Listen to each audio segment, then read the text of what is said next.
are live. Wednesday night with those guys, and Wednesday night with those guys are sponsored by those guys. Sorry about that. What's up, everyone? What's going on? What's going on? It is Wednesday night, and it is Wednesday night with those guys. And as you know, it is sponsored by those guys. Those guys. It is the middle of the week, hump day. How is everyone doing out there? How is everyone's Wednesday doing? I hope you guys have been able to get some good weather wherever you are in this world, or, you know, whoever's watching, and you've been able to get out and fly. We've had a couple of days that was freezing cold. Then we've had a couple of days that was windy, but then it got better, and we got a few days that was pretty good. If anybody got out to fly today here in New York, seemed like it was pretty good. Yesterday it wasn't so windy, but it was cold as ever. How was it so cold? Yeah. Not much wind at all. That was really cold, you know, for it to be not such a windy day. You know, and honestly, it's funny because it said it wasn't that windy on all of the stuff we were checking out, all of the weather reports. But when we put the Mini up, the Mini 3 Pro, she was just, I'm going that way. Drifting. I'm gonna get there. But she's a little fighter though. Yeah. She was doing a thing. Managed to get the flight in. You know what, Herman? I do not own a Mini 3 Pro, but if I were to ever to buy any of the Mini series, it would probably be that particular one. Because it's like the little engine that could. I think I can. Hey, you know what's funny? If you check out the specs, right? Yeah. And the motor and the wind and all that other stuff with it, it's the same as the Mini 2. And yeah, we'll get into that a little later. In the specs. I mean, I just, you know, so I just you're picking up the sensors, the vertical shooting, the, I guess, you know, the 4K 60, you pick up whatever. Like you said, we'll talk about that later. Well, Dan the man, what's good, man? Who's here? Dan's here? Dan the man is here. What's up, Dan? How are you? Who is here? He's the sexiest looking man in Florida. Oh, okay. At least according to his girl. I hear you. Irvin Mitchell, what's up? Welcome. And in answer to your question, he left a question, but nobody was here. And he said, is the Mini 3 Pro worth getting for a beginner? And we say yes. That's who asked the question? Yes. Way first. He was here maybe like 3 o'clock or something. Nobody was around, but yeah, I would think so. Wayne B says he's up. I would. What happened? Wayne B says he flew today. Oh, okay. The Mini 3 up this afternoon. Got you. I'm glad you got a flight in. Matt Bagwell. I'm calling him Captain UPS. He's a UPS worker down in Virginia. Okay. In fact, the same city my brother lives in. Norfolk, Virginia. You know what? I might have told this story before, and it's a FedEx story. And there was a guy, right, who was always flying his drone. This is back in the Mavic Pro days. Yeah. Phantom 4 Pro time. And the guy, he's flying this Mavic Pro around, and the guy met his neighbors, and he's like, I like that. I want to get one. So the guy bought one, and at that time, I guess FedEx was delivering where he is for I guess UPS or whoever, DJI. I don't know how he bought it direct or where he got it from. But they were the ones that were delivering it. And the lady who delivered the drone, I remember I told you the guy was always flying his drone around the neighborhood. That's how the guy met him. That's how the guy met him. Right. And that's how, you know, he got interested in it and he bought the drone. So the FedEx worker got to the guy's house and tried to throw the box from the truck onto the porch. And when it didn't make it, she got out the truck and kicked it the rest of the way. So the guy came home and he hooked up his drone and everything, and the drone didn't work.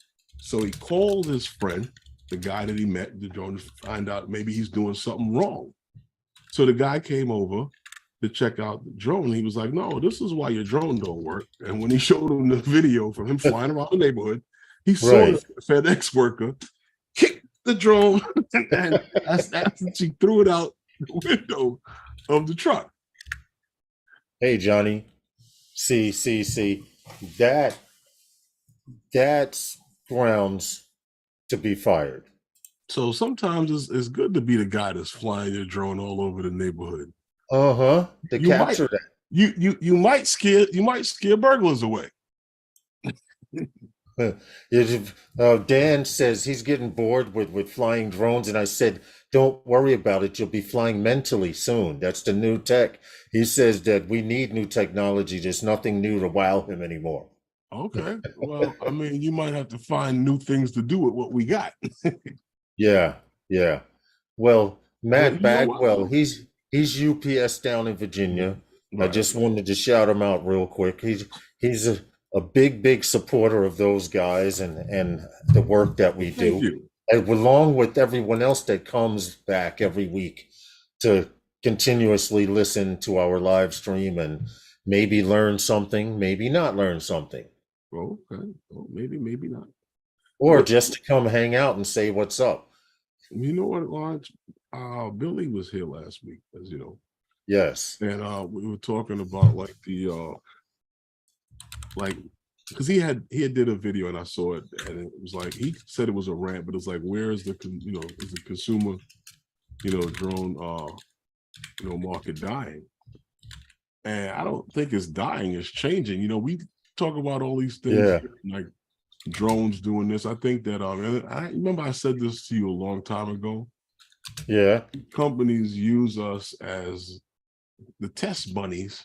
See if things actually can work and if it will work, and then maybe they can take it over and use it. It's just like when a company sees something that you do, right, and they like it, and they take it over, they'll pay you for it, or buy you out, or ask you for your input, and confused, and then they change it and do what they want with it. Barkley, that happens all the time. So I think that they know that success in certain things and being able to operate in this airspace is possible. So they want to do all kind of things. So we talk about that. Basically, I look at that and I look at like where the consumer market is. And I asked you what was it the other day? Like, what do you think will be flying in the next It's 30, funny to say years? That. I'm sure it won't be the Mavic series. It'll probably be something called the Orb 32, and it'll be something that you can fly mentally, and it pretty much just looks like this. Wait a minute, wait, like this little glowy thing. You know what I'm saying? And you'll be able to take pictures and all kinds of stuff. And the camera's actually doing a great job. There we go. This is what we'll be flying. Yeah. Can you see? I want a photo of the Statue of Liberty in New York, and this thing is fucking and back, and you got the photo. Yeah. You know what? It's funny you say that, because we look at like Star Trek and all these things like that, we haven't even gotten there yet. And some of those space programs at the time we're supposed to be in now. Yes. But with saying that, I'm like, I look at the guys in the drone community now and the things that they ask for. When you say the Orb or something like that, and a beam light that just, and it goes to where it's gonna go and take the picture for you and come back.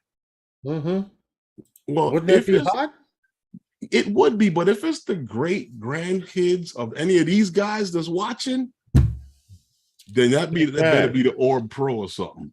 Because if it don't say Pro on it, they're not gonna buy it, huh? Not gonna buy that. Big Matt, what's good? Juwan McCready, what's up? How are you? Welcome from the UK. What's up, Big Matt?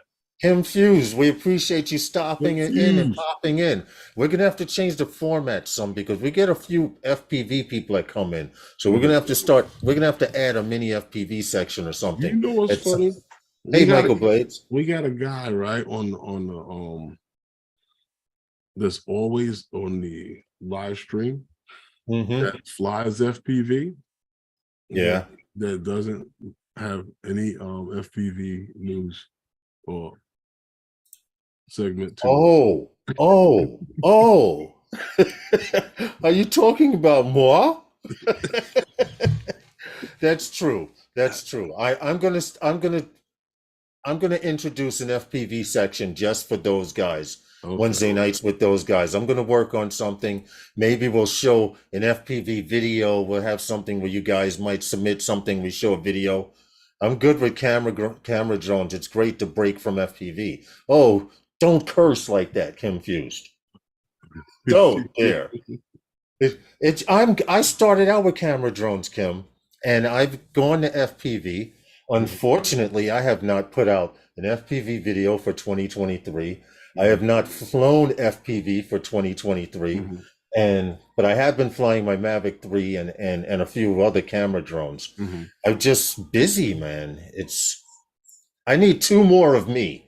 If there were two more of me, one could fly camera drone, one could fly FPV, and one could go collect the money. You know what, Lars? Everybody would say that. Feature FPV crashes. John Olson, good idea.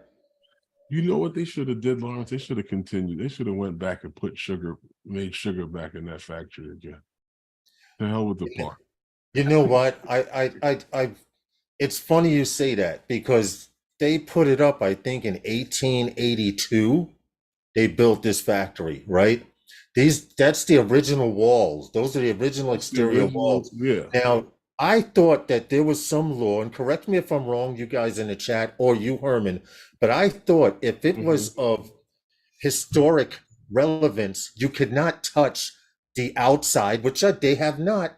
But as you look at the picture behind me, they're building from the inside up. The crane is in the middle of the building, and they're building it up from the inside. I thought you had to restore it back to original. To keep full status. Right. You have to build the building's interior. You cannot touch the way the structure of the interior is designed. You have to restore it back, not rebuild, restore back to the original state. Right. But this is obviously not going back to the original state. When we did the court building, yeah, they took every doorknob, every door, the moldings, everything. They removed all of the brass fittings. They removed all of the fixtures off the ceiling. All of the switch plates and everything went to be cleaned and put back. You could not change anything. Really? You could not even drill into the wall. Wow, that's crazy. But all I can say is when you go past here, first of all, they cut this light off, the domino light off, I think at about 3 in the morning, probably. I'd say about 3 in the morning. The Pepsi sign, they down further up north, the Pepsi sign, they cut that off at about 1 or 2. How do you know they cut the sign off? Because we were out there, and just as Ron was out there, he's like, I'm gonna make a pass this way and kind of swoop by and catch it on video like that. And he got to make his run, and it was off. It's off, yeah. So they do actually cut it off. So is Gardo rotor yet? Hold on. They're saving money. Yet Kim knocked it down. Yeah. I heard Kim's a great snowball thrower or fighter. I did hear something to that effect. What happened? That Kim fused FPV in the chat was accused of knocking drones out of the air with snowballs. That's all I'll say. In defense of her. See, she gives the winking emoji in defense of her. You know what? Yeah.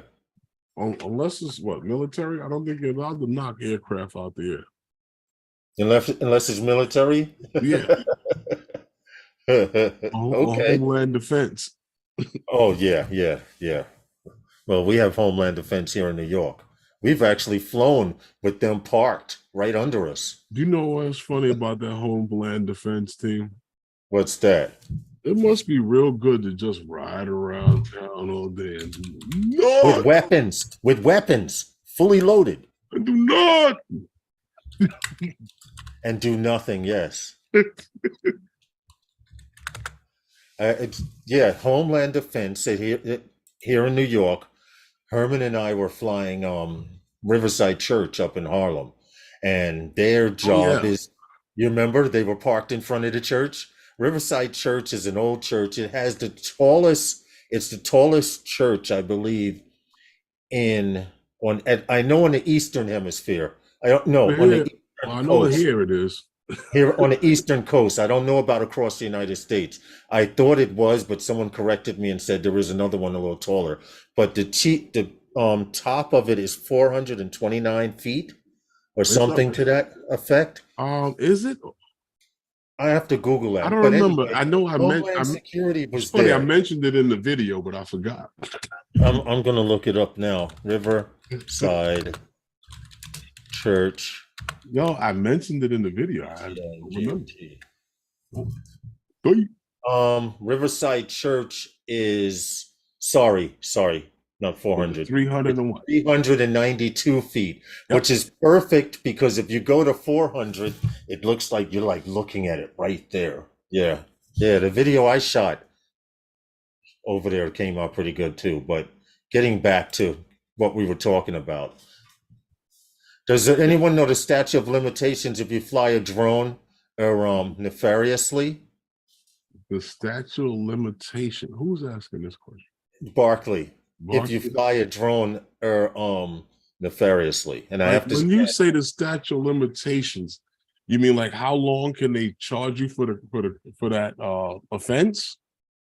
That's a good question. And no one's ever asked that. I really don't know if there is, but I guess it would fall under any other crime, wouldn't it? I don't know because it's FAA involved. It may not.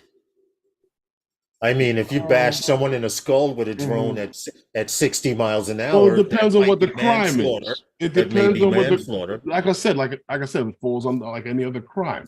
It depends on what the offense is. If it's if it's like contraband or if it's like, unless you use the drone to murder someone, I mean, no, there's no there is no murder is murder. They catch you whenever they catch you. True, right. Okay, Barkley. So we don't want you to give any examples because I know how twisted your mind is. Now, if you was like stealing M&Ms or something like that with the drone or whatever, right. If you're flying a drone and you're dropping M&Ms and busting people in the head with it, I mean, come on. or if you're stealing bags of M&Ms with the drone, I don't think anybody is going to hold you to like a 8. There are different limitations. Murder, arson, etc. has no limitation. Yeah, this is true. Oh, Kim Fuse had said, Phantom Flight, do you fly FPV? And I had mentioned in the chat, no, he does not. No, I don't. Not unless I put some goggles on and fly one of the Phantoms or something. But Kim Fuse, he did say if drones became more modular, he would. And don't listen to him. Okay, I tried. Oh, see, now he says, let's say you fly in a national park as an example. Go ahead. Okay. National park. Keep going. I think we need to work. I've been trying. I'm working on it, Kim. Yeah. Now, what else? We got the first part of the scenario. Hey, Paulie, Drone Bum, what's good? What's up, Paulie? I don't think they're gonna do anything about it if they see you. If they see you doing it, you probably end up getting a warning. I don't really. I would tend to think I have not flown in national parks, but I have flown in state parks when I didn't know that they were illegal to fly in. But I found a workaround with that. Here's the thing: state parks, you can fly in a state park. True. You can get a permit. You can get a permit from the state park. I know here in New York State. Yes. I can't remember the woman's name. I'm horrible at this. She's at Bear Mountain. You can contact her at her office to get a permit.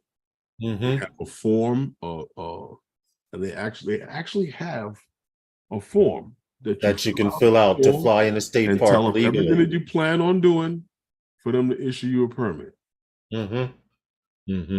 Now, what they will state is that they really would like you to keep your activities to off of the time that the state parks are really active, which is Memorial Day weekend. Yeah, from Memorial Day to Labor Day. To Labor Day, right? That's their season. But yeah, we did see the fool that flew in Bengals Stadium. Is there a limit? Yes, there is. But you know what the problem is, Barkley? And then we got to get back on topic. And this is my own personal opinion, and I'll be short about it. There is a limit, but no one has been caught doing it yet. Therefore, no rules are written that they can look up and say, how do we penalize this guy for flying in a park? How do we penalize this guy? How do we penalize this guy for trying to fly the stadium? How can we penalize them, and how long should we give them? What kind of fine? These are things that haven't been determined by the FAA. Well, I continue to tell you this. Once the FAA, right? Once the FAA slaps anyone with any kind of thing or any kind of, once they take action other than warning you and educating you, I can guarantee you that Major League Baseball or whomever is now going to step in and hit you with copyright infringement. Ray of sunshine. Not sure of statute of limitations if it's the first day or month or the week or 1 year to be held accountable, but it's an interesting question. So if it is. We don't know, no rule. It could be whatever they feel like. So that's what I meant by there's no basis. There's no rule. Everybody's been warned until it got to the point of fine, and I've never seen where there's been a statute of limitations because they do what because they do what the feds do. Yeah. Go ahead. They'll keep piling it on, whatever it is that you're doing, keep piling it on, and then they'll find you. Then they'll hit you with a fine. So I don't know what their threshold is, I can't tell you. Chin Dynasty says, I flew over Niagara Falls in front of the Niagara police station. I didn't know until then I already was in the air over the falls. 2 cops came over by me. Wrestle you to the ground? To just wave. Well, see, there are different laws, and we have to get back on topic, but there are different laws because if you fly on the United States side of Niagara, from what I understand, they will stop you. They will tell you to bring it down. I don't know what the penalties are, blah, blah, blah. But from what I understand, if you fly from the Canadian side, it's different. They will let you take off from the Canadian side. So that's another country. We got to get into that at another time. Well, you know what, Lawrence, talking about no fly. Yeah. Super Bowl 57, it's coming this Sunday. All right, this Sunday, right? The 12th? Yes. Yeah, well, guess what? This is the super no-fly zone this is how they're gonna catch people because nobody can figure this shit out. If you think a TFR in New York is bad, wait till you hear how they set this up. Check this out. I think that February 12th, right? 6 p.m. is the Super Bowl. It's in Glendale, Arizona. At State Farm Stadium between the Philadelphia Eagles and the Kansas City Chiefs. Now we know that, right? Everybody likes that. Everybody's waiting to tune in with their wings and their chips and they dip and all kind of other stuff, and then maybe they'll watch a little bit of football. Well, guess what? They got a special no-fly zone that is supposed to be starting on February 9th. That's right, February 9th. Yeah, tomorrow. And it is this goes through the week. This is goes into effect at 6 a.m. Mountain Standard Time, and it closes at midnight daily. Yeah. So that's between 6 a.m. and midnight. This is the actual grid. So now, this time zone, right? It covers basically what Lawrence is showing there is basically the downtown area. This is covering from Chase Field up to the university through to the Japanese Friendship Garden in Phoenix. Didn't they have a shooting there? They had something. There was a guy. There was a guy 2 weeks ago that shot up some people in that park. Was it? Yes. Okay, well, they got a no-fly, so he can't fly over there this week. And Chase Field is right here in the lower left.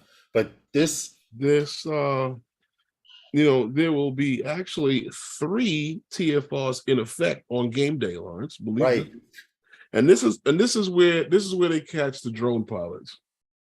Because honestly, I don't even know when I can't fly in this shit. Because there will be a 1 nautical mile ring from the surface, right? 1 nautical mile ring from the surface. No, this is the first no-fly zone. There are 3, right? Yeah, 3,000 feet AGL. This is from 11 a.m. to 3:30 p.m. Mountain Standard Time. And that's just the first no-fly zone, which is the grid I just finished showing. And in the this is the inner circle. No, this is covering the stadium now that I'm talking. Right, that's the little inner square. That's the grid that I just showed. Now, this here is the second one will be an inner ring from which surrounds this one. Excuse me. Yeah, this one goes from game time, right? This one starts at game time, and it's at 10 nautical miles from the surface, not up to, but not including 18,000 feet. Excuse me. You're talking passenger jet altitude. Yes. So outside the square that I just showed. So even if you wanted to take your drone up to 18,000 feet and get a picture. Yes. So now you have a TFR, which is the square, which goes up to 1,000 feet that starts tomorrow up until the weekend. And then game day, the second circle. That one is daily. It opens and closes. It's over at midnight. 6 a.m. until midnight. And then you have the outer circle that goes out to 10-mile radius outside of that. Now watch this one. No, that was the inner ring. Oh, that's the inner ring. That's what I mean. You have the square up to 1,000, then you have the next one that goes up to 18,000 feet surrounding. No, that's the one inside. The second, the 10 nautical. It's confusing. Just I'll try to tell you, the 10 nautical miles, the inner ring around the stadium. Okay. Up to 18,000 feet. Okay. Now, the outer ring. This one is an outer ring that's 30 nautical miles. Outside of that ring. Right. So now you have a 10-mile ring. Is right. This one has where it's fewer restrictions for traditional air traffic, like manned aviation. Right. So because they have to be able to pass through. Right. I get it. I can't take that call right now. I got them. But so this is the first time that they're actually doing a triple TFR. Yeah, this is crazy. I guess this is how they catch people. It is, because you say, all right, there's a 10-mile radius, and there's a 30-mile radius. Maybe if I go inside the circle, they won't see me. I mean, I live way across town. Right. As soon as he goes in his backyard and transmission starts, the feds are going to come knocking. 30 miles, if my drone can make it 30 miles to the stadium. Warren got issues. He says multiple rings sounds like something you should have discussed with your proctologist. Oh well, maybe, but Go strong. I'm just saying. Hey, we appreciate you coming through Sky Control. What's up over in Hawaii over there? Oh, what's good, Enjoying man? all that sweet weather over there. But it's actually smart to do to have multiple rings. A multiple. Why ring. you need to catch somebody? You have a need to do this? Somebody somewhere is saying I can do it. Yeah, but I do not condone it. I'm saying stay the hell down. 30 miles of that stadium. Don't even send up a paper plane. Listen, 10 miles I think is enough. Nobody could get into 30 miles, bro. Nobody can get in within 10 miles. Right. The drones only fly 7 to 8. You know what I mean? Even with a boost. Even with a boosted antenna. Listen. Some of them you can, but the battery is no return, bro. Right. They're making it a demilitarized zone. Yeah, we see that. Hey, thank you, Jim's Droning. But they specifically say Ray of Sunshine says a drone with a super duper zoom lens. Like the Hubble telescope, because you'd need something about that big. It's possible. It's possible. And you know what's funny? About that? You got to fix the gimbal TFR, and tape it.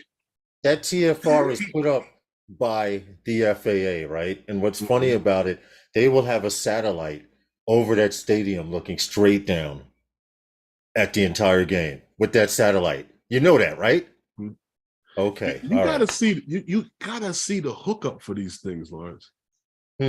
There's like when you hook up a game or any of these, hit the like button, guys. Any of these events, it's thousands and thousands of cables, and everybody is patched into the network, so they can get footage for the news and everything through that network and all of that. Right. But the crazy part about the whole thing, when you talk about satellite, with all of those cables and everything that you got to run, and all of the trucks and everything that you hook up for whoever's broadcasting, satellite. One fiber optic cable. Really? Just one cable. That's it. Lose that, boom, broadcast done. Everybody's down. Done. That's funny. Hey, Barkley says, or you could send up a Chinese balloon. You can do that too. Well, you can do that too. We won't talk about that event. But coming up, there is an event happening tomorrow. Yeah, I mean, I don't know, Lawrence. I mean, let's go to the calendar. No, go ahead. What's up? Well, I mean, Deals Drones is at it again, bro. He's at it again. What are they doing? Don't tell me another mini. Yeah, it's mini time. Are you serious? It's mini time. Tomorrow is supposed to be. Tomorrow's supposed to be an event. They're supposed to be doing what, another mini? Yeah. A Mini 2 SE. Now, yeah, this is it here. They made sure to show you the SE. The Mini 2 SE. Like, what can this do? What is this supposed to be that the other mini isn't? Like, it's funny. It's funny you say that. Because I look at the mini and I look at like I said, we had Billy here last week. We talked about what DJI came out with last year, all of the drones they came out with. And it's funny, it was like, can they keep up the same pace that they were? And we all had a calendar that this same gentleman deals drones. I guess I'm just assuming it's a guy, but deals. I don't know who the person is, personally. They I call them DJI's marketing and marketing team. Right. And they put out these photos, a bunch of photos. And there was another gentleman on YouTube. I'm not on YouTube, but on Twitter that put out some photos as well of this thing, and it's the same as the regular old Mini 2. I mean, yes, it is. It's funny you have the Mini 2 in your hand because I happen to have the specs right here. It's the same. It's the same the same old Mini 2 body. And to me, I look at this, like when you start talking about these SE models of this drone, they did this back with the original Mini, right? Yeah. And they came out with the SE, which is like a backwards edition, sort of like how they do, like when they did the Phantom 4. What was that? When they came out with the Phantom 4 Pro, then they did the Advance, because the standard came out first, and then they jumped up the sensor, and the whole transmission system was first of its kind. Then they remember that. Right. And then they did the what was it, the whole with the Phantom 4 Pro, and then after the Phantom 4 Pro, they came with, what was it, the Mavic Pro, and that's when they introduced the OcuSync system, and then they came out with the Mavic Pro 2, and then they came out with the Mavic 2, and then they came and took the Phantom 4 Pro and made it and put OcuSync 2 into it. Yeah. I'm looking at this. You went and you came out with a Mini 3 Pro and then a Mini 3, and you had the Mini 2 still out there, and it was still selling, I guess. I don't know. I guess it was. But I guess now you came on with the Mini 3. And it's funny because, in my opinion, I look at the whole way they did this whole thing with this, going away from the drone a little bit. I think that when they came out with this controller, I actually liked this controller when they first brought this controller to us. Yes. And then I realized what they were doing with this controller, because this controller, if you notice, is designed to be used with a phone. And you remember DJI was going the way of when they had these types of controllers. Yeah, and they wanted it crystal sky, and you can put crystal sky. You can put, you can put a tablet or anything of almost any size. I remember. I had on these. I had a 7-inch tablet. Yeah, you can put almost any size tablet on these. And this thing was supposedly new, and we were going back to using our phones. So I think that this controller made us love the idea of this controller. I'm gonna have to agree with that, because it put you back into looking at a smaller screen, or getting you have to think about mount for this thing that made this thing front heavy. Yeah. It did. But you have to think about this, Herman. That N1 controller with the cell phone is optimum with the Mini, because most people that buy the Mini use their phone anyway. True. I can see that. I can see you say that. But what I'm saying now with the Mini 2 SE. Yeah. I think that in my opinion, the Mini 2 was, if you didn't want to pay for sensors and stuff like that, and you didn't, I mean, I don't know, I don't have a Mini 3. Jim Stroni says, and now I want a Nevada SE. I'm going to tell you something funny. Is it? No, what I'm asking is this, because I don't have one. Does the Mini 3 have sensors on it? Because I know the Mini 3 Pro does. Does the Mini 3 have sensors on it? Because this doesn't have any sensors on it. And this is basically, motor-wise, and from what the specs say, it's no different than the Mini. Right, I'm pulling the specs up because, and the Mini 3 Pro. So when I get at that, when we look at these drones, we start looking at how they operate, how they fly. Right. And we start looking at, the cameras. I see it, Barkley. And this camera is not as good as so it was, as far as that's that 0.3. Yeah, half 0.3 CMOS sensor. But when you talk about the Mini 3 Pro, you start talking about a slightly larger sensor, the one over 1.3 CMOS sensor is a slightly larger sensor. Understandable, but you're talking about going from 4K 30 to 4K 60. You know, there's certain video things that, you know, you don't have in one that's in the other. But like I'm saying, for the price range that this comes in at, what you can get the Mini 2 for $449, or with the Fly More, which is out of stock on DJI for $599. Yeah, you get this with that same controller we were talking about here, right? For those price, you know, and right here you're talking about this little package right here. no, that's on this SE. Oh, that's the individual one, right? But I'm saying that at that same. There you go.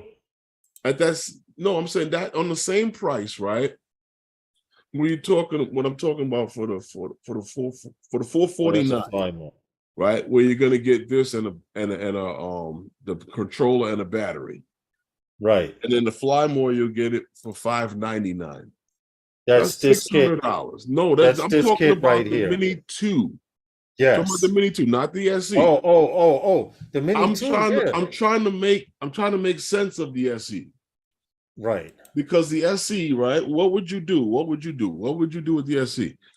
If you were saying you were marketing a drone, right? In today's time, right? What would you do to make the SE? With this, I mean, like with this same form factor, what would you do? I mean, I'm trying to figure that out, because it's supposedly a slightly lower version of this, correct? Yes. So what would you do? Why would you change the operating system? I agree.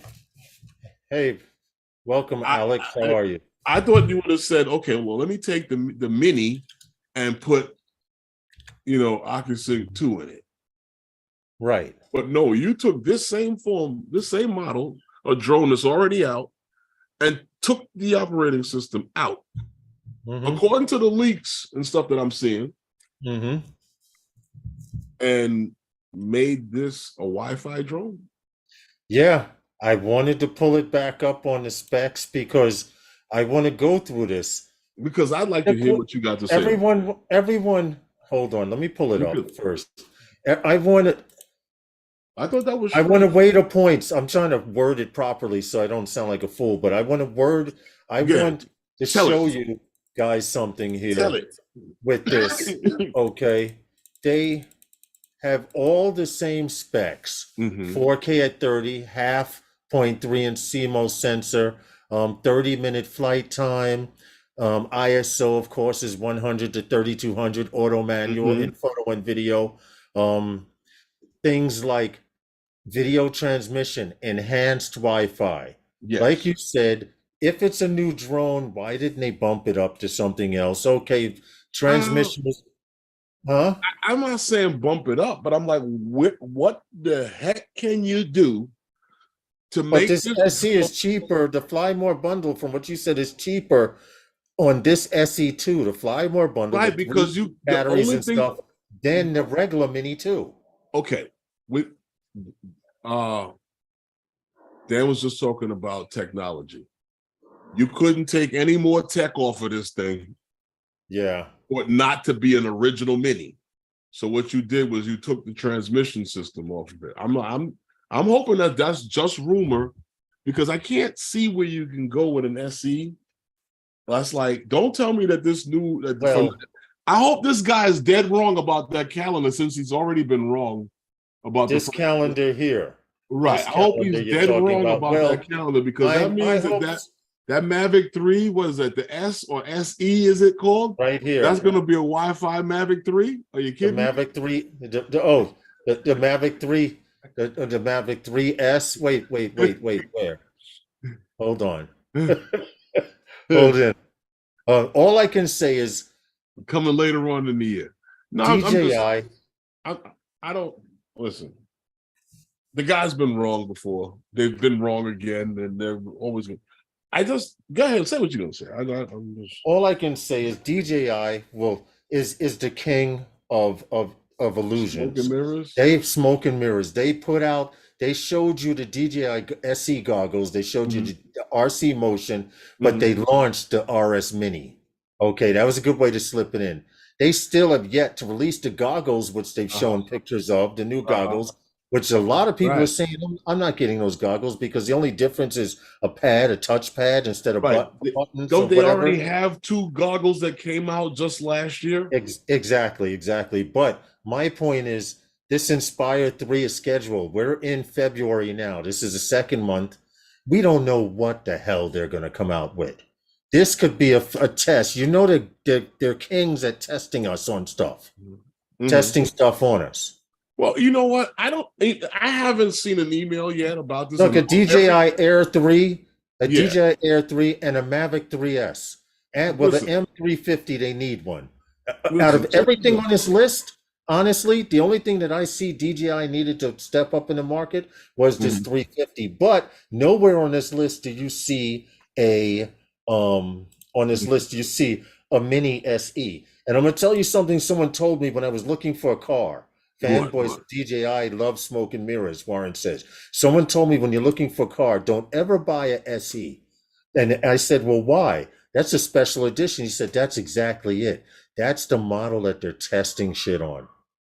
They come out with a piece. It's the same exact model as the car, but it's a special edition where the L tube may go this way and bend down. On a special edition, it may go this way 2 inches and bend up. Stupid shit like that. So he said, never buy a special edition car. And I did not for that reason. He scared me from doing it. Or limited edition. Limited editions too. So let's not give them any ideas. Could you imagine? Limited edition is just more features or more amenities on the vehicle. And then, usually on a car, with a car, a lot of times you're talking about limited edition. Some of the features that you pay extra for, they find a way to smash it into the package and charge you like maybe $5 less. Yeah, I get it. They make it more attractive to buy the limited edition with shit you don't want than to start adding on stuff that you do want. Those are options that they couldn't sell with the regular package. So now you have they're amenities and features that they have on the vehicle that they put into this big package, right? That features some of the stuff you do want. Okay. That by the time you add it on to the base model, it costs more than to just buy that damn limited edition and take shit you don't. Yeah. As Warren says, my mom said I was a special edition. Oh, well, I don't know. For the Mini 3, I'm just when did she tell you that? I don't have a hotspot. When you were first born, or like, when you was already in school? I didn't want to ask that. Hey, Jeff Norman, I just wanted to read this real quick. Ray of Sunshine. For a Mini 3, I'm just wondering, if you don't have a hotspot with the Mini 3, with the RC with screen, how much more difficult is it to use it? I plan to try it out this week. Well, you can cache your maps on your controller. The only for where you're going to be, in the area you're going to be, that's with almost any of these with your tablet or these built-in screens and stuff like that on those controllers. The only issue when we get into remote ID, you're gonna have to have that connection. Yes. Unless you're flying in what they want to call I wouldn't worry about it until 23, but yeah. I'm not liking the focus on this camera. I was gonna say that what are you doing? I don't know what happened, but in answer to your question, also, you have to think about this, Ray of Sunshine. If you are flying in an area, like Herman said, until remote ID kicks in 2023, late 2023, I really don't think you have to worry about it now. The only thing you would have to worry about, more or less, is a home spot. Most of all of these DJI drones rely on a home spot. And home is very, very important. Now, what you can do is before you go to find a home spot. True, but to make it more accurate, before you go to the spot, you can use that RC controller Okay. And at home, pull up the map of the area you plan on flying, and it will be You can cached do it in on your memory. tablet too. Yeah, you can do it. It'll be cached in memory. So that But might help. even when you've flown in the area, your maps, it has no problem finding a home point, even if you're not connected. You see what happens with the mini all the time, or even when you're using that controller, what happens every time you Yeah. Oh, off yeah, your yeah, yeah. motors, Also, I that need to tell controller you this, kicks Ray you of out, right? Sunshine. Ray of Sunshine, if you don't know this about the RC controller, or you guys out there who don't already have the RC controller, what happens is when you have a hotspot or Wi-Fi connection, as soon as you launch your drone, you put the Hmm. sticks in to launch your drone, your Wi-Fi connection Hmm. to the hotspot disconnects. This happens every time. It And you get the disconnects. whoop. You need to pull down the pop down menu and reconnect your Wi-Fi. I don't know why they Now, made it that way. why the RC controller does that, I agree with you, Herman. I do not know why either, but I've learned to deal with it. It's just add 7 seconds on to me doing whatever I'm doing, because what happens is as soon as you arm the motors, Wi-Fi, a message comes up in the middle of the screen, Wi-Fi is disconnected, then Hmm. you just slide your finger down, the Wi-Fi option comes up, you hit the Wi-Fi button, wait for it to reconnect to your hotspot, and you're okay. But When started with Mavic Pro, never had data, return to home always worked.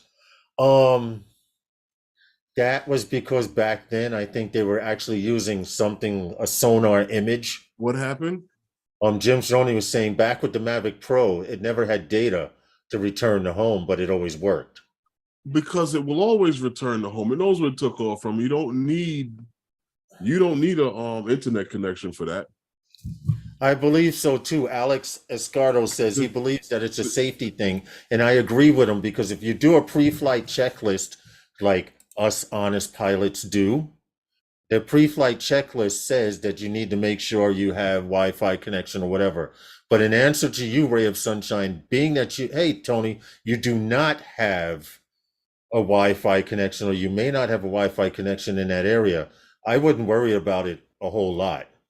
Keep Just in make sure mind, before you take off that home spot, that H is on that screen. That's all you care about. right. Keep in mind, these drones were designed for you to fly within line of sight,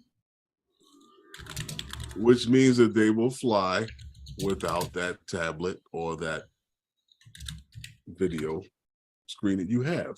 It seems to find its way home even when you lose signal, don't it? Right.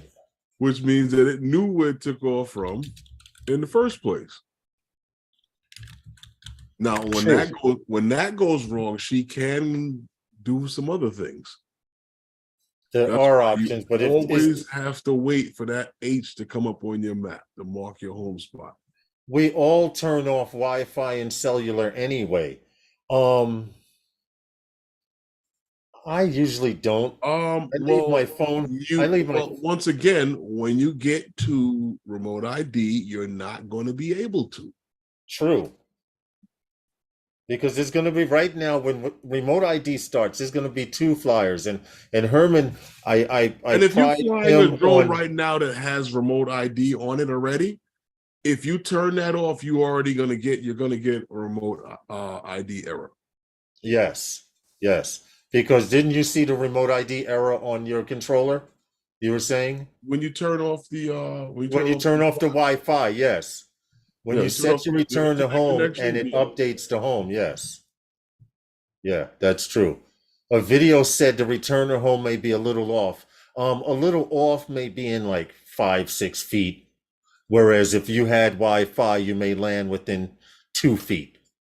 So I wouldn't worry about it. I'll Really? practice I making mean, the home where it needs to be.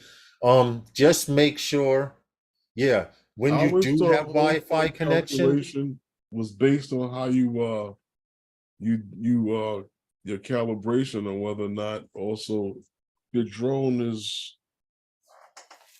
if the but yeah, compass and Tony, everything is good.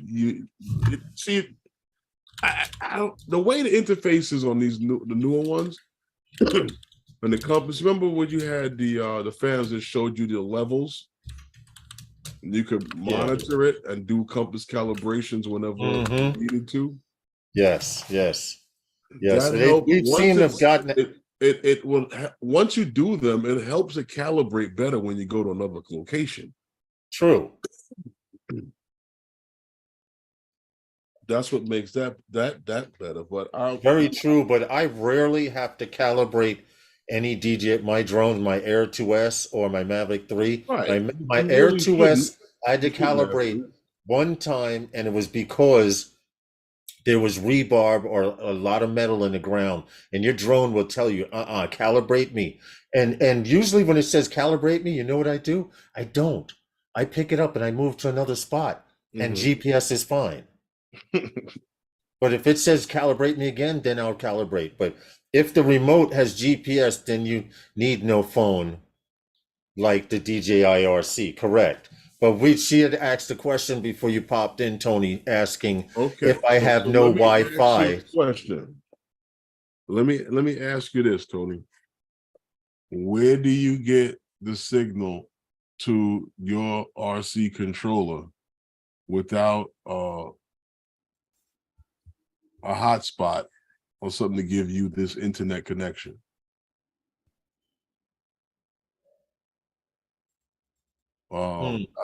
That's what I wanted to ask him. Where does he get his internet connection on his RC controller? Right. Okay. He says remote ID requires GPS, yes, for the pilot, and GPS for the drone.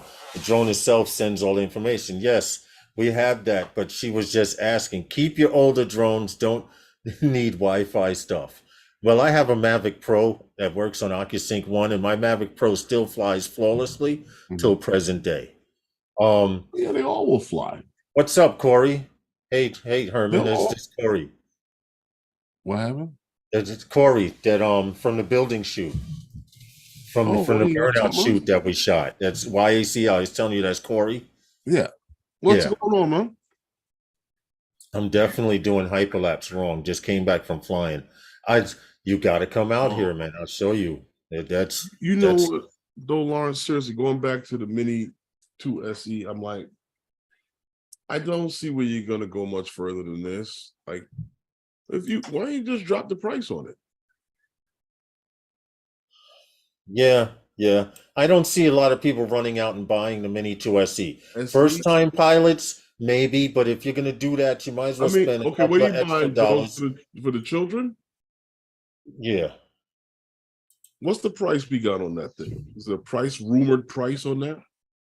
Rumored price for the Mini SE. Now this is where it's funny. Bucks? That's what a remote and a battery? Yeah. But for the remote battery, is how much? 300 and something? What, 380, I think? $380, and the Fly More bundle. 350, but I guess I was wrong. And the Fly More bundle is 482, correct? Something like that. Yeah, that's it. Right. Yeah. So for $100 more, you get 2 extra batteries. So for $100 more, you get 2 extra batteries. Well, you did that with these. Right, but how much is the Mini 2 right now? Let me look it up. Hold on. The Mini 2? You guys, because we have to do some logical math right here. Mini 2 right now, $499, right? Yeah. $499 and $599 with the Fly More. Okay. Right. $499, $599 with the Fly More, right? Now $499. I'm going to the DJI store. Let me just show you guys. So I'm not babbling. I'm not babbling to myself, but any of you guys out there as an engineer, I'm looking for someone who can help me design and build a house out of DJI controllers. I have in the boxes, I got 100 of these. And Warren said you've got space for a Mini 2 box. Mini SE up there. What happened? Warren Akarasho said you have space for a Mini 2 SE over there, over your left shoulder. No, he doesn't. But right here, look, this is my point. This is the Mini 2 4K 30, all of this, blah, blah, blah, blah, blah. Mini 2 box. You know Right. There's the Mini 2 box. There's the hoopla. You get one battery for $449. You can get the Mini 2, but just the letters SE on it for $380. Now, for the price of this one right here, And I got 480. another one of these. Oh no. You think you got enough boxes, man? There's still controllers in these boxes. More in Canada. It's 350 to 400. My point is, why would you get the Mini 2 that costs more when you can get the SE, which costs less with the same specs? Because for a little bit more money, I could fly more. What Barkley says the Mini 2 bundle they have for $439. See? See what I'm saying? See, now that's more a little more cost effective. Right, but on DJI's website, this is what the quoting prices on DJI's website. Yeah.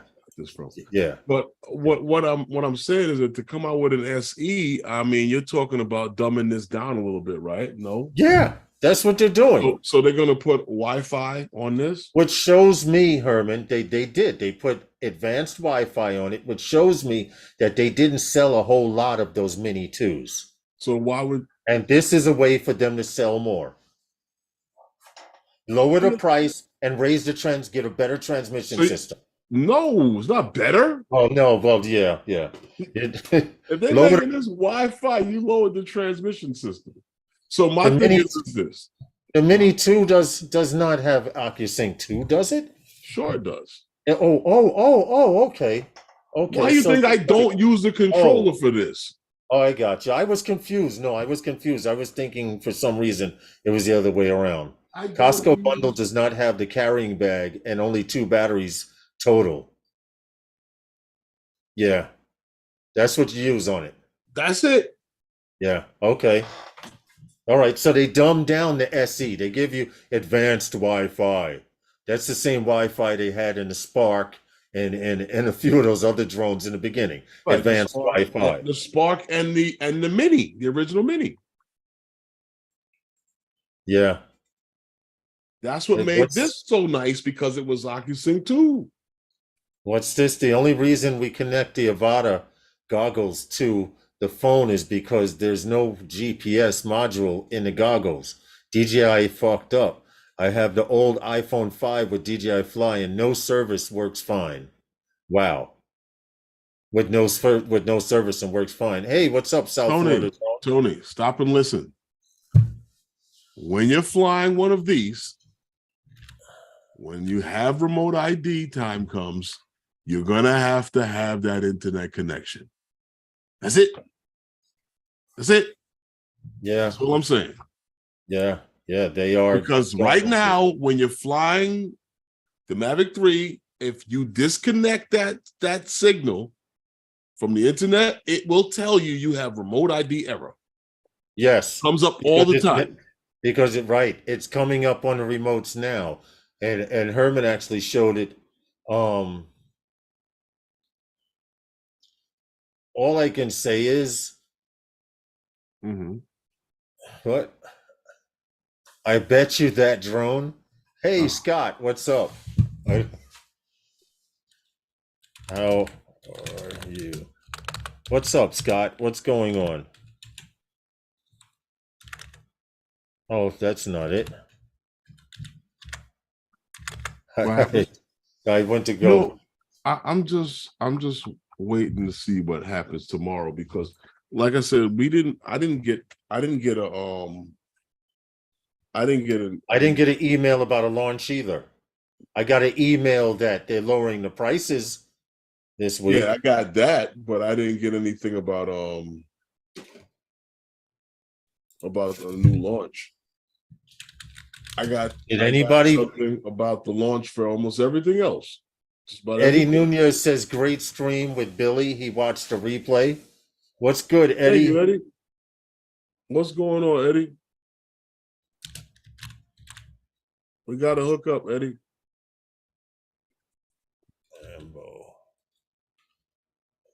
What's up, Lambo? Hope all is well. Actually, Eddie, I need to talk to you about that hyperlapse. That's what I got to talk to you about. I watched that video you did with Billy. Yeah. I have 6 million miles of hyperlapse footage. Yeah. This is true. I have enough. I could color edit it. Billy was trying to explain it to me, and I think I have to actually do it to actually get it. The long exposure hyperlapse. Yeah, see that's yeah, I get that. I get the idea of that. well, I've got it down to the point where I know before I set up for the hyperlapse, I set my parameters on the drone for the shot. So if I'm shooting every 2 seconds or every 3 seconds, it's set up in Pro to have the shutter open for that 1.5 second, that 2 second or whatever. I have those parameters down pretty good. Then it's just a matter of of colorizing everything at one time. That I have not tried. Huh? Now you're gonna need the filters. Yeah.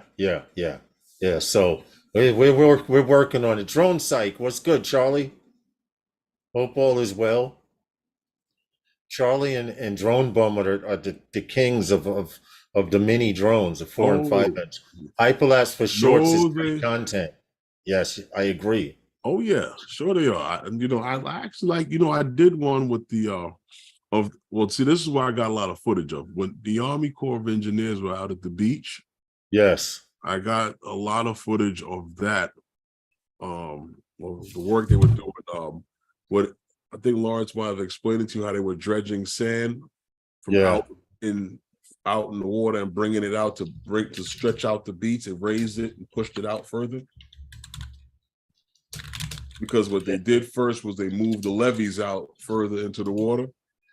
So they're moving the beach further out. So it basically was a great idea, Lawrence, to stop the erosion of the beach. You should see they're adding jetties out there. There used to be 2 jetties. They are actually building right now. They're building. Do you remember the 400-foot one they added? It was only 100 feet. They extended it to 400 feet. Well, now they're adding 5 more 400-foot jetties. Mm-hmm. So I was out there today actually in 30-mile-per-hour winds with my Mavic 3, and she was just humming through the air like nothing. Flying sideways. She was like this, but the camera was straight. I was good to go. That's all that mattered. The camera, it wasn't off, but I shot a video actually going down. They are, my E-Wing VTOL arrived at JFK. Damn, where's it coming from? Wow, it's gonna be great until wind-wise until all day tomorrow, pretty much. Well, anyway, but it's supposed to rain, isn't it? Tomorrow, yes. I have to go to the post office. Why, right? Yeah, right. Of course. Take your post office. I end up choking. Yo, you guys, if all I'm gonna say is you cannot have a post office worse than me. Jim's droning, I agree. My post office on Saturdays, guaranteed if you're expecting a package and it's bigger than it fits in the palm of your hand, no, that's not true. Even if it fits in the palm of your hand, it will not get delivered. They will say that they had made an attempt and it was unsafe to deliver your package when they never came into the building. So now I'm waiting for a package 2 days. You gotta get a concierge desk. No, we may not want one. We may not want one around here. Remember the park over where I used to live? The bathrooms had a concierge. You guys don't know. Yeah. That concierge in the bathroom was just a homeless guy sitting in there reading a book with his shoes off. Herman says, I got to go to the bathroom. Says, you got a concierge in there? This guy's sitting in a folding chair with his legs crossed over reading a book. In a public bathroom. In his socks. Right. And he's like, come in, he's like, he just keeps reading this book. I'm like, We do have porch pirates, 107, but where I live, it is in a building. We don't have to worry about that. The lazy postal workers will just not bring the package upstairs if it doesn't fit in the mailbox.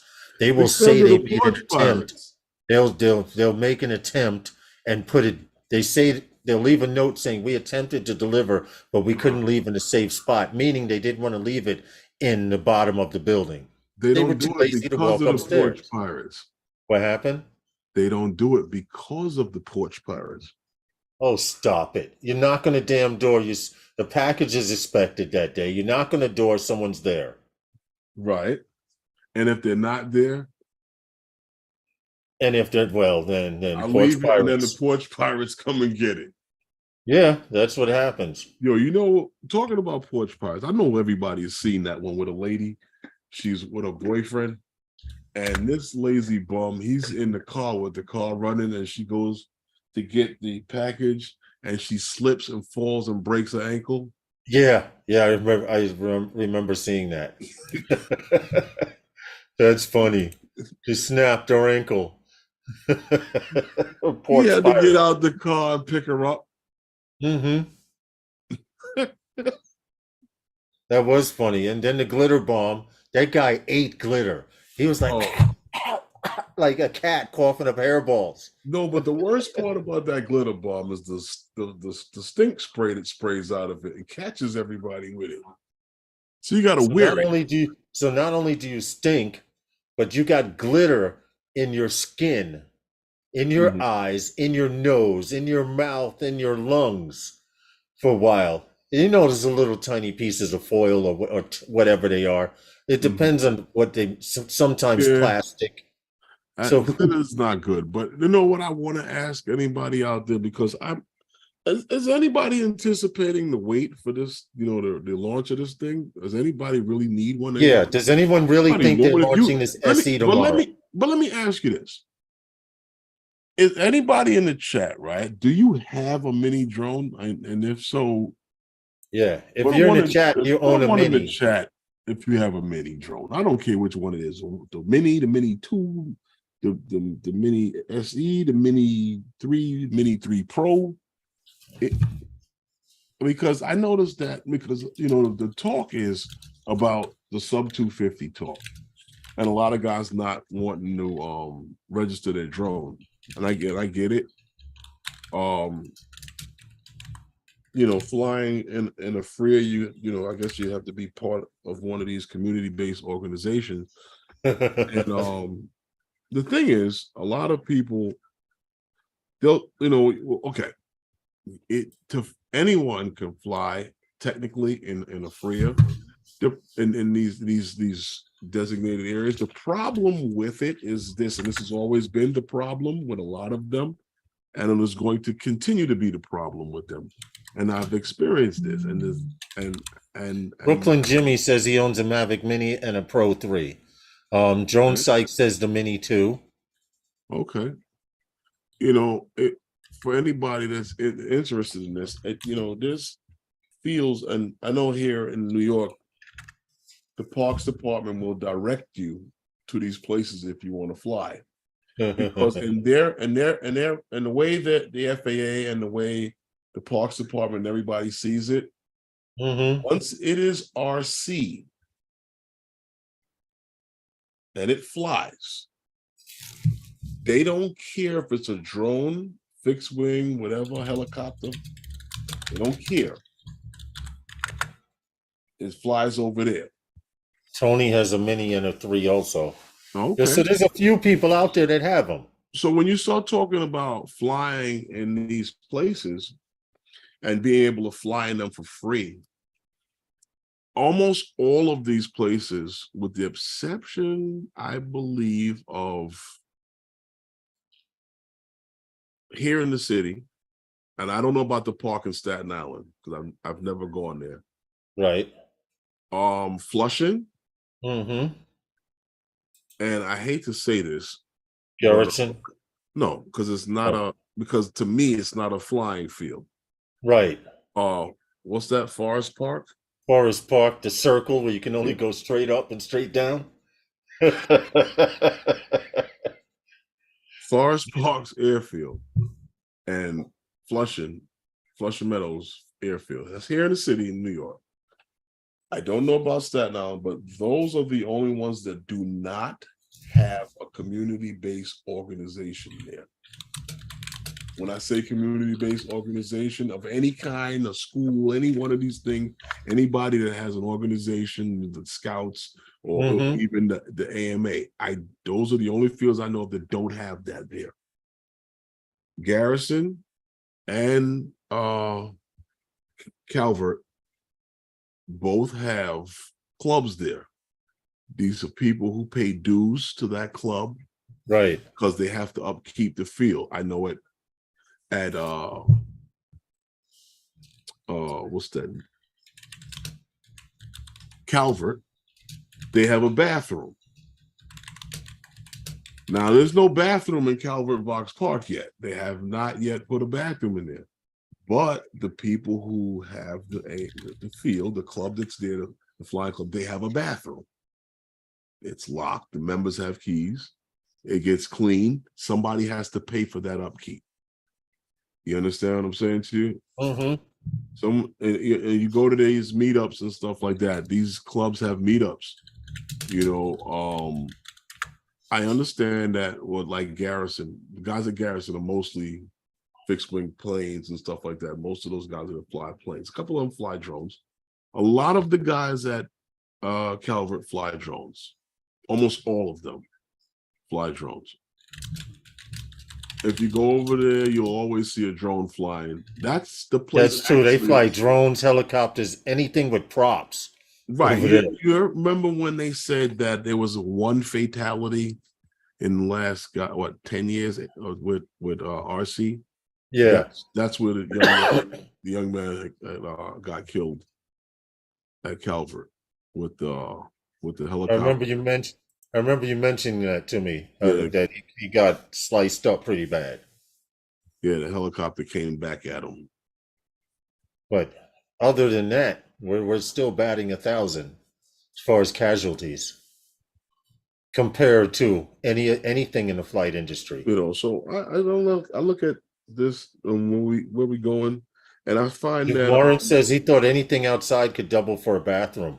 It's funny because in that park, Herman told me yesterday, he told the parks guy, by the time you guys open a bathroom in this park, this park is going to smell like piss. Paulie, have a great evening, man. Paulie, you got to get back out here. They're doing a lot of shit along the beach, bro. Yeah, you're absolutely right to an extent about the bathroom thing. Yeah, I'm just saying to you that you know, where we going, I see a lot of I see that like Lawrence had mentioned, like that little orb thing, and it's just a light or whatever that takes off those are flies we want. That will be sub 250. you understand what I'm saying to you? Yeah. So, of course. I think that's where a lot of we're going to be eventually, especially in the consumer range, sub 250. I think that commercial and stuff like that will always be able to have something with a big, huge, fantastic camera on it that however large or small they can ever make that, whenever the technology is possible. Yeah. You know, eventually your drone will be able to have like 4 and 5 cameras on it, you know, or like with the it'll be a 360 camera. Be able to leverage even the sensor cameras on your drone to be able to see what's happening. So exactly, you know, talking about that's also coming up later on in the stream too. But you know, there's a lot of things. But you know, I don't know. I'm not waiting for this Mini 2 SE. I don't need it. I don't foresee a need for it. I really don't.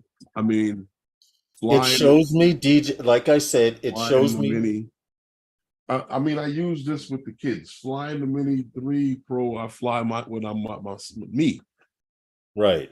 You know, we were playing with it yesterday. You know, it wasn't for gin and juice. Gin and juice. Nah, no gin and juice. They're having a good conversation in the chat. But I'm gonna say this. I'm just gonna and people ask me when I brought the Air 2S, so you buying this, you buying that? You getting a mini large? No, if it doesn't have a 1-inch sensor on it, I would be moving backwards.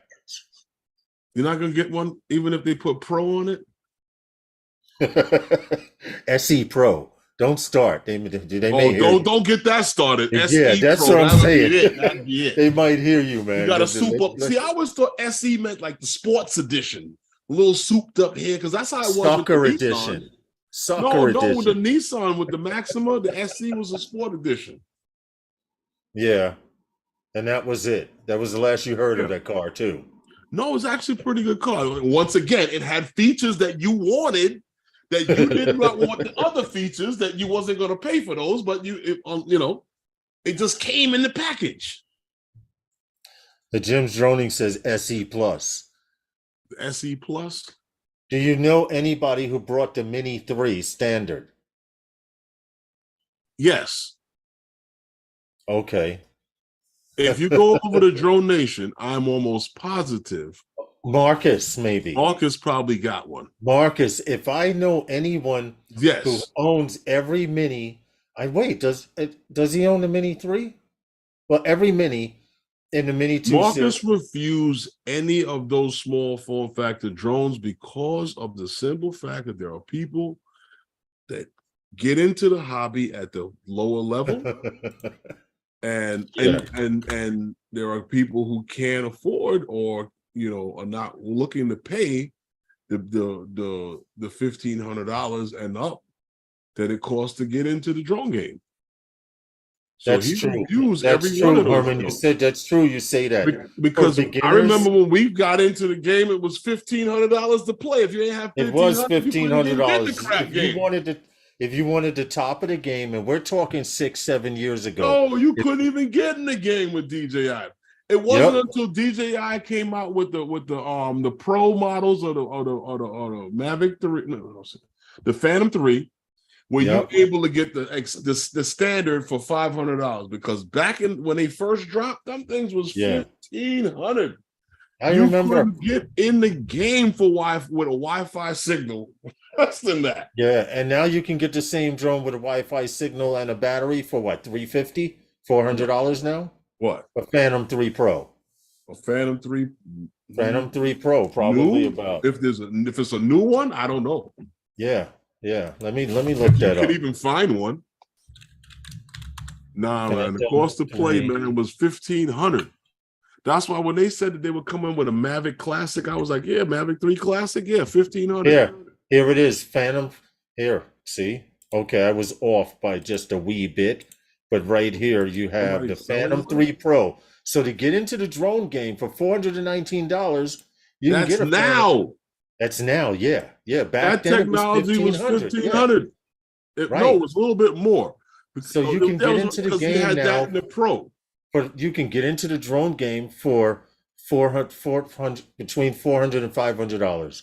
And like you said, my 3DR Solo, Herman, my 3DR Solo, I paid a good little bit for that. Okay, brand spanking new for my 3DR Solo. So, and then when I stepped up to a Phantom 4 Pro, like you said, to get into the game, it was $1,500 to $1,500 to $1,700 for a Phantom 4 Pro. And now they cost more today than they did back then. Hold on, let's show these guys this real quick. The Phantom 4 Pro, right now today, now that drone is 6 years old. Yeah, you better appreciate the Phantom 4 Pro. Those guys that have one, appreciate it. Wait till check it out. Check it out right now. V2 on Amazon is going for $3,300 and something dollars on Amazon alone. Hold on. Mapping? Let's go to B&H Photo. B&H Photo right here in New York City. That's crazy. Yes, to do mapping. You know why? Because this drone is still a fucking beast when it comes to mapping. In the professional world, if you're flying and you're taking pictures of flowers and trees and horses, now, you know what? You don't need the Phantom 4 Pro. You know what's funny about that, Lawrence? Someone had asked a question. I believe it, Jims. Someone had asked a question because the guy was a photographer and he was getting into the drone business and doing mapping and stuff like that. And he had asked this question. Hey, Mark. What drone could I get where I don't have to buy? Because he loves the idea of the Phantom 4 Pro being that drone that you can do everything with. You can do you can take cinematic, you can do cinematic video with it, you can take photos with it, you can map with it. He was wondering why is it that now that he would have to buy a Mavic 3 and then also turn around and buy a Mavic 3 Enterprise to do the same thing. Right. To be able to do the same two things Mark with the Fisher. same type of drone. Hey, Mark, Right. was good. He would have to buy 2 drones to do it. And he asked the question, why? Right. And you know what the answer to that question was, and how I heard it answered? DJI is making a lot of money by piecemealing the features that are on the Phantom. Listen to this closely, guys. By piecemealing the features that are on the Phantom 4 Pro to the consumer, by breaking up all of the features that's on that drone and selling it to you bit by bit by bit on all these other drones. They put the mechanical shutter and the the ADI mode on the Enterprise edition. Yep. But they didn't do that on the Mavic 3. So now you got 2 drones to do the same, to do everything that you did with the Phantom 4 Pro. Right. One's a cinematic shooter, the other one is an Enterprise drone. You can't do both with the drone anymore. But you know, let's keep it moving. In the public safety sector, BRINC is back in the news, Lawrence. Bring us back at BRINC. BRINC is back in the news. BRINC is back in the news. Kudos to BRINC. You know, BRINC, they make you know, they specialize in solutions for first responders. Yes, in fact, the maker of the Lemur S. For you guys who don't remember, go ahead, keep talking. Lemur S. You know, Lawrence, the Lemur S is a drone that was, you know, made. I'm just going to keep it plain and simple. The Lemur S was designed for basically SWAT teams. You know, it makes everything safer for the members of the team as well as the suspect or assailant, whichever one you want to call him. Right. Yeah. What they do is all of their products basically provide a two-way communication system between the authorities and the person that they're, you know, the person or persons that they're trying to communicate with. Right.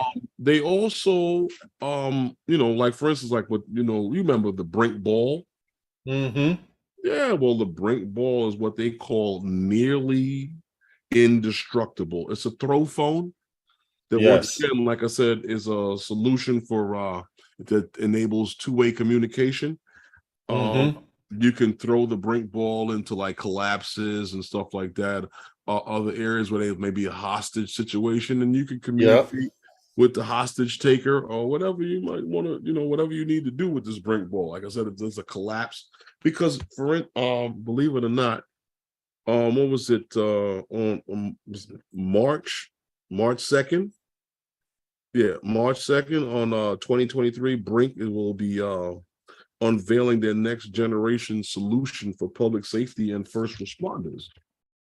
Yes. Now, what I like about BRINC, Lawrence, this is the thing that, you know, when you get into the story about BRINC, right? The CEO, I don't know if you guys are familiar with the CEO over there, Blake Resnick. He developed the idea for BRINC after, or basically during the 2017 mass shootings that took place in Las Vegas. I guess he was wondering why they had no communication and eyes in the sky on this guy when it was taking place. Right. You know, you might not want to risk a fool up there with a machine gun and with a helicopter in the sky, but with a drone, maybe. You know, and you know, by the age of 21, he already had his first commercial product. You know, it just started 17. It started 17, and we all remember those mass shootings, right? Yeah. His concern was because what you forgot to mention is he's always been interested in law enforcement, the CEO of Brinks, and he used to go on ride-alongs with the police. And he during that incident, he observed that there was no way to communicate with the killer or hostages. Right. And this is where the BRINC drone comes in, and this new one that they plan on launching. I was impressed with the last BRINC drone, Herman, to be honest. Yeah, with the glass breaker and everything on it. It has a LiDAR. I'm assuming this is a LiDAR screen right here, the square base one. But there are a few other laser rangefinders here. There's a microphone right here. One of a speaker on it somewhere. Exactly. This is probably your FPV view. Probably they have night mode, which you can see in dark. And this pointing at the ground, I'm tending to believe may be a downwards facing sensor. But their first drone, they did good. They sent a shitload of them over to the Ukraine to help the Ukrainians out during the war. Yeah, they did. You know what? They were also at the condo collapses down there in Florida, Surfside condos down in Miami Beach with the brick wall to see if they can talk to anyone if anyone was in the collapse. Yeah. Yeah.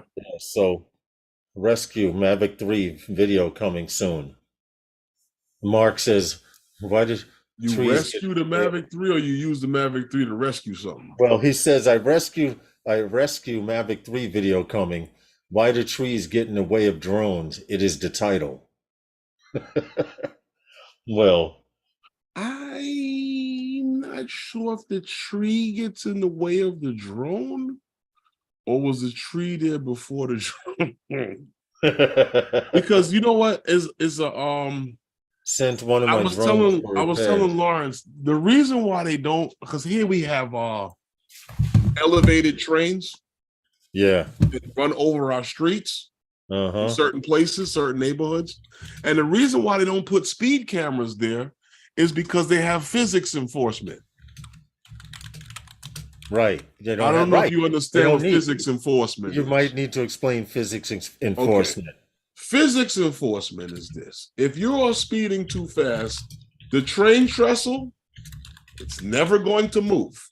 I don't care how you can get your car up. Listen, get the best car you could ever find and get up to top speed and run it right into that train trestle. It's not going to move. It's bus, truck, whatever you want to try it. Physics enforcement.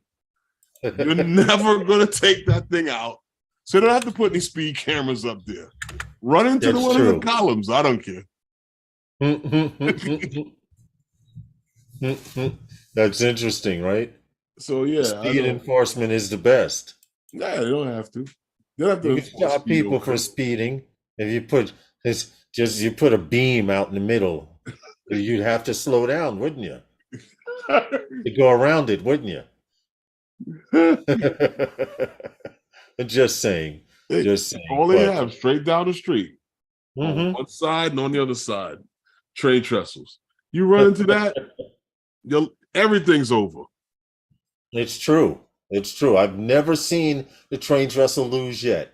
I've seen fire trucks hit it, and trees don't tractor lose trailers, cars, cabs, everything under the sun hit these train trestles, and the vehicle usually loses.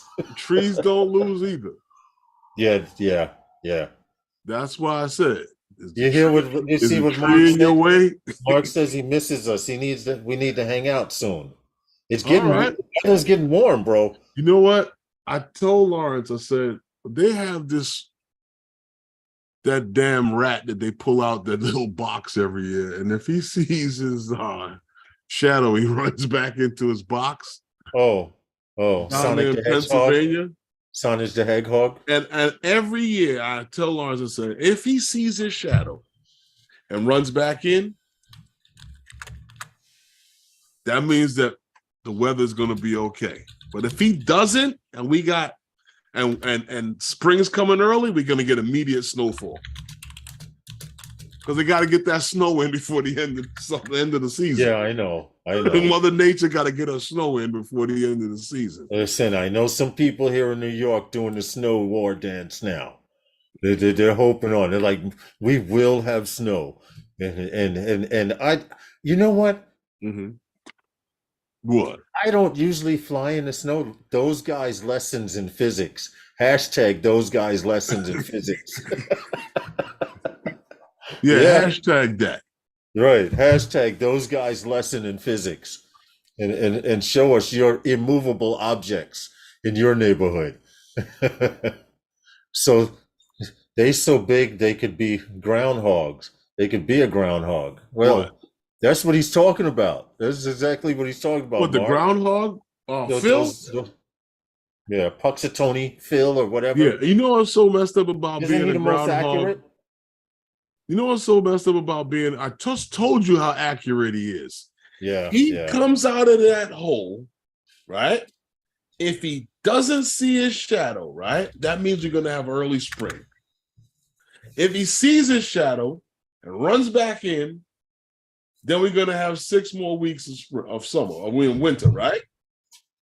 That's what they claim. Yeah. I've noticed is if that fool doesn't see his shadow, we get immediate snow. You see what Gary said? They pulled the groundhog out of the hole in a big ceremony and he was dead. I'm just trying to imagine that. Here we have Canadian Jack, the hedgehog, Canadian Jack, the groundhog, and he's going to predict whether we have 12 more weeks of winter. I guess it's over. They pull him out and he's stiff as a board. That's not funny. No, but them groundhogs don't know a damn thing. Yeah, he says they pulled the groundhog out of the hole in a big ceremony in Quebec, and he was dead. Someone killed his ass. They didn't want to hear about more weather. They know what they see, but like I said, this is the problem with the groundhog in Pennsylvania. You're not even entitled to have your own name, bro. You got to be Phil. You see what Jeff Norman sometimes been a kid, they can't be the same one. I know, but you see what Jeff Norman put? Meteorologists all over the world use science and computers to predict the weather. In the U.S., we use rodents. And then it's true. What do you call it? The last mayor killed the other one over here. De Blasio? Yeah, De Blasio threw him on the floor. If you guys don't know that history of New York's hedgehog, I said he body slammed him, didn't he? No, he didn't. Stop. He didn't body slam him. For those of you who don't know, I'm entitled to break rumors. Former mayor that you just left office, in his first term, he was given a hedgehog. Now he was instructed to grab the hedgehog like this, behind its head, and a certain way, and under the belly. He grabs it by its back and by its belly, and the fucker reached over and was like, "Nya, nya, nya," on his finger. And the mayor goes, "Ah," and drops him. Later on, 2 days later, the hedgehog dies from internal organs being damaged. You remember that? He might as well have body slammed him. It happened right on national TV. He's a murderer. Yes, De Blasio's funny. He's the first grown man I've seen eat pizza with a fork, but we're not going to get into that. Yep, with kimchi spice. What are they talking about? That guy making ribs. Oh, in the air fryer. Okay, I make ramen noodles to go with it. Go ahead. Guess what, Lawrence? Moving right along with the commercial industry and drones. We need to pay homage. Yeah, you forgot a long time ago, but anyway, Wednesday Night with Those Guys is sponsored by those guys.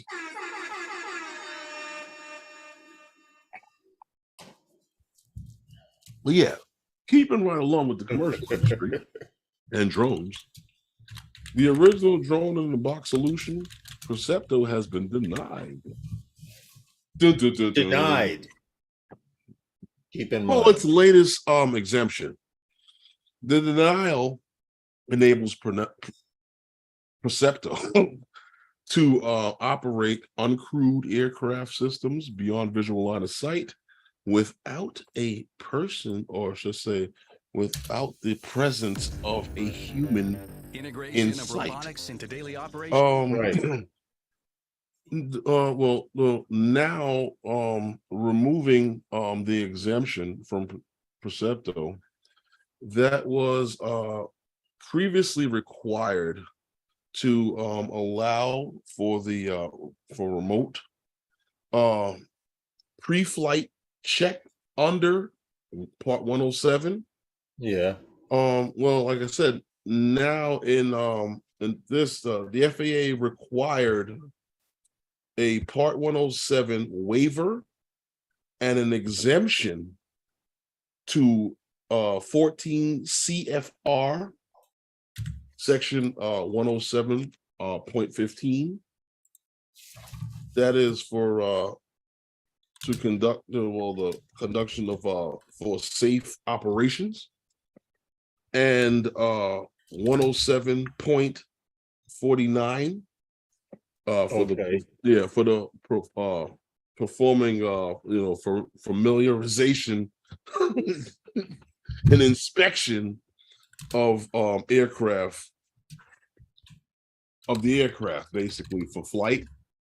Those are the things that are required for operating with a drone without a human being present on site.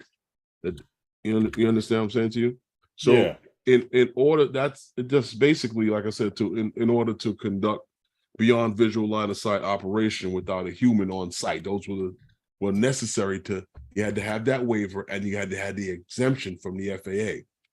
Well, the FAA has denied them the exemption, and the reason why the FAA has denied them the exemptions, this exemption approval, that usually takes years to get this approval. Right. But Percepto noted that in Part 107 that there is nothing that specifies that you must be present for the inspection. You understand what I'm saying to you? So basically, yes, they expressed that and noted that in Part 107, there's nothing that expresses that you must be present for the inspection. And what Percepto was able to do was to demonstrate to the FAA that they go and above what is required under Part 107 with their cameras and everything that can actually see, because they're a drone in a box solution. There's sensors and systems that's set up that does. Remember, I told you from mapping, the pre-flight check that the drone does itself, that we don't normally, the hobbyist doesn't do, that the drone does itself in the whole pre-flight check when you're using the drone software.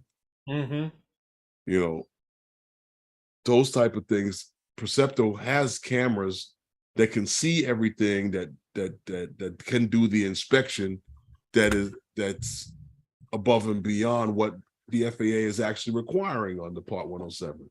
Right. That's why they were denied on the exemption. So basically, I think that's a good thing. It is, because it's saying they want people. No. Oh, well, I should say no. I don't know what you said, but you remember we watched a couple of things that when some of the seminars we talked about with some of the symposiums that took place years ago when they were talking about beyond visual line of sight. Yeah, now, we've been hearing about beyond visual line of sight for a lot of years now, even from when we first got into the game. Right. And the FAA would always talk about how if you can't, the sensors and stuff like that and the cameras can't see it, we can't do it. Right. So until those things happen. Right. And now that technology is here. Right. So now that Percepto and these companies have these drone in a box systems that do a pre-flight checklist, make sure all of the systems are going and working properly before it takes off, and also have cameras on board that can see everything around it to make sure there's no obstructions and stuff like that. That's a beautiful thing, because now we have a standard. We start working towards a standard of how things will be manufactured, designed, so they can come out with these products, because everybody's starting to get into the drone. But DJI's got one, and now you know where you need to be if you're trying to create one. You got to have these things. The redundancy.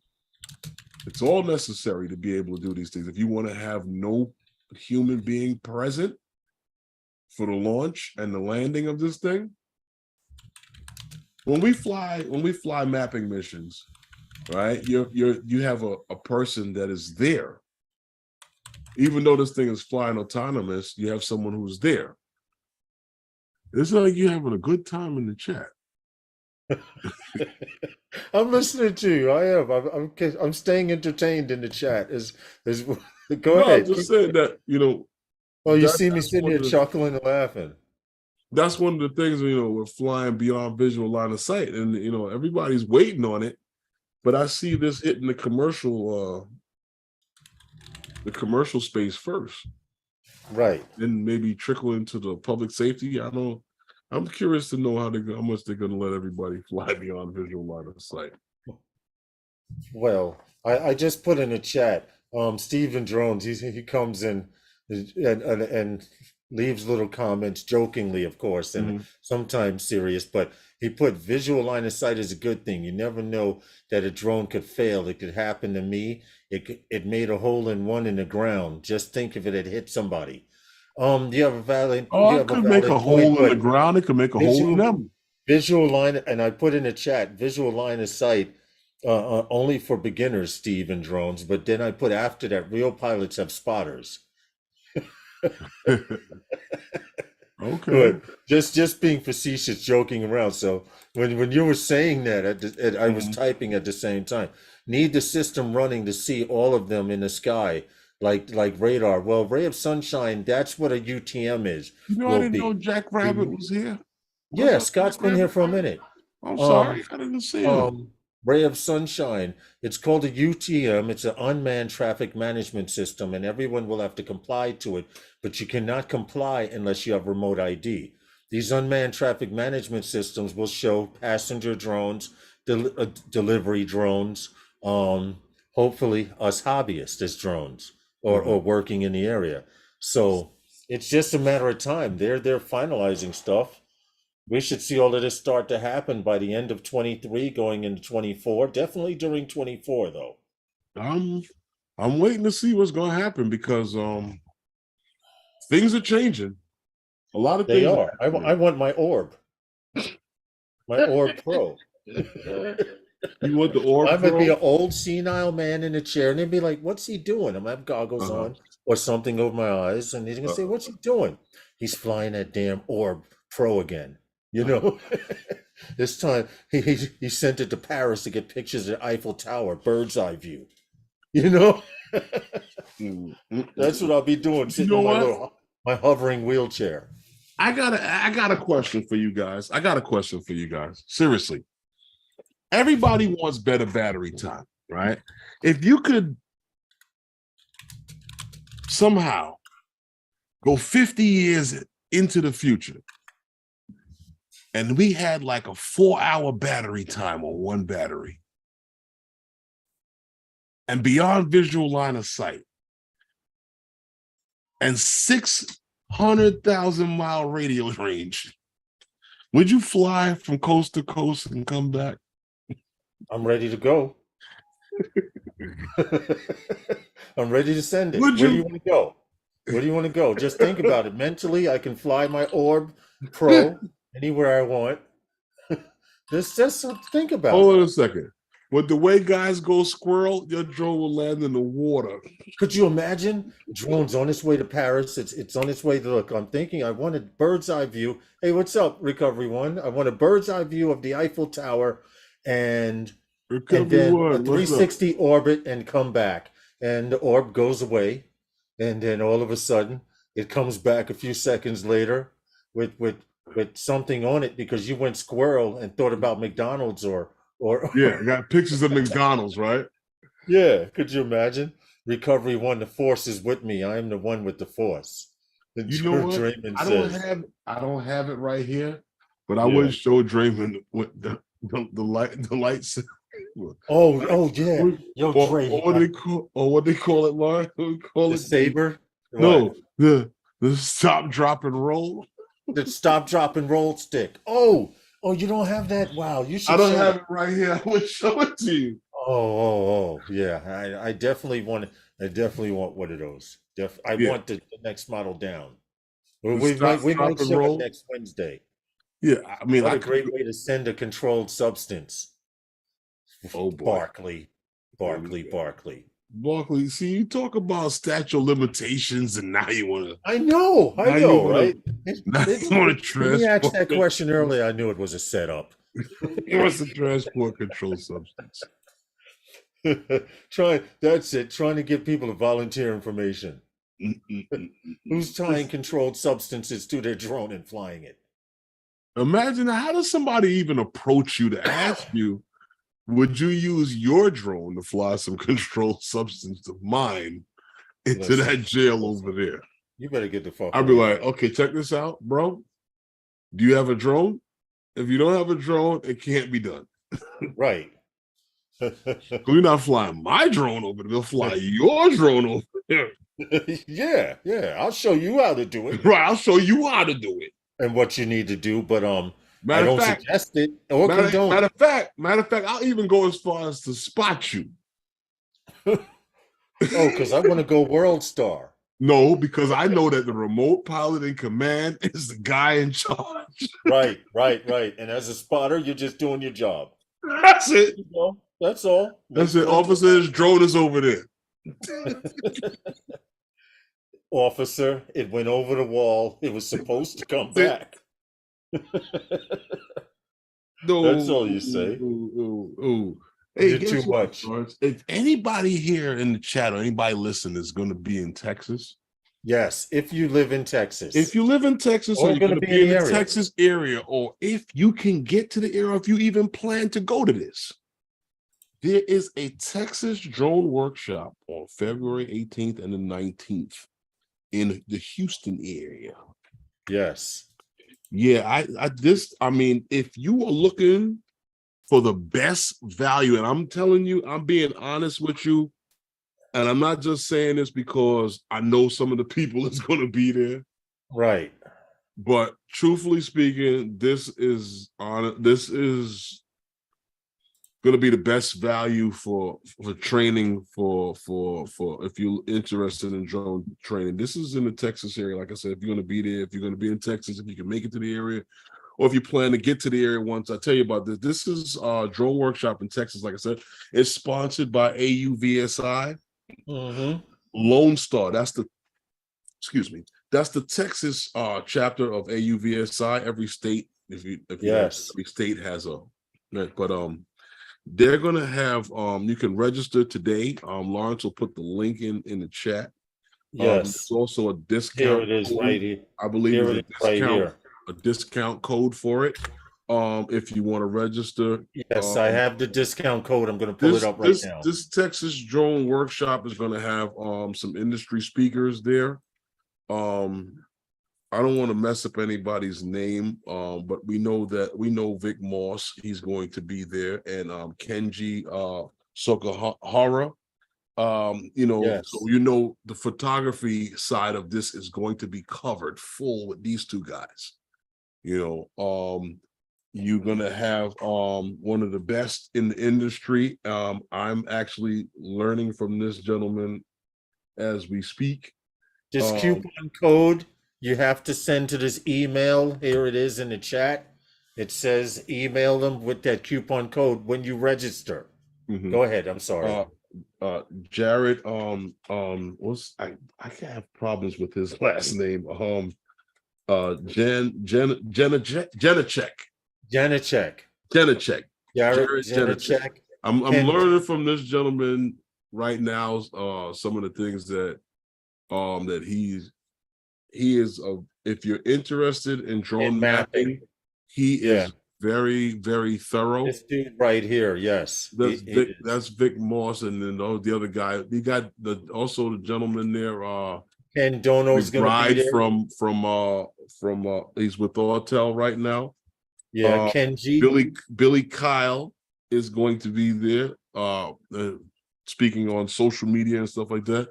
And Ken Dono is going to be there, speaking around the realms of real estate photography.